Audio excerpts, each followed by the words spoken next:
Hello guys, welcome to my channel T something, and in this video tutorial I will gonna show you how to fix a computer appears to be a correctly configured but the device or resources is not responding. Fix. So how can fix this type of error? Let's get started. Before starting of the video, I humbly request you please subscribe my YouTube channel for more updates. So let's start. Okay guys, in this video tutorial I will share a couple of methods to fix this type of error. The first method is that first of all, in the search box type a control panel, go to your control panel, and after doing this chat, go to your network and internet, click on network and sharing center, and after doing this chat, click on a change adapter settings, select the internet adapter which is used to connect your internet, and right click, go to your properties. After that, click on internet protocol version 4 and click on properties. Make sure that the obtain IP addresses automatically, and also DNS addresses is automatically. Select automatically and click on OK and close it. After that, close it.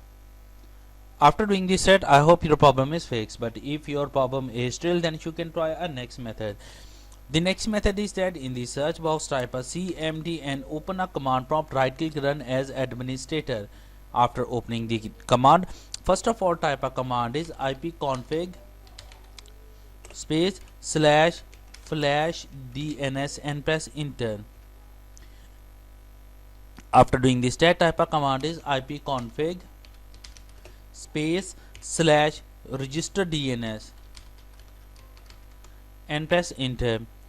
After entering the that, type a command is ipconfig space /release.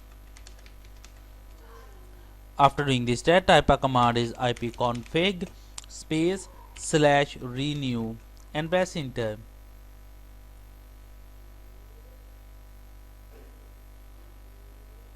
After completing that, type a exit and exit the command prompt, and after that restart your computer, and I'm sure that after restarting your computer your problem is fixed. But if your problem is still, then you can try a next method. The next method is that in the search box type a cmd and open a command prompt, right click, run as administrator. After opening the command, type a command is netsh space int space ip space and reset and press enter. After doing this stat, type a command is netsh space winsock space reset and press enter. After completing that, type a exit and exit the command prompt, and after that restart your computer, and I'm sure that after doing this stat your problem is fixed. I hope this video is helpful for you. Thanks for watching, and please subscribe my YouTube channel.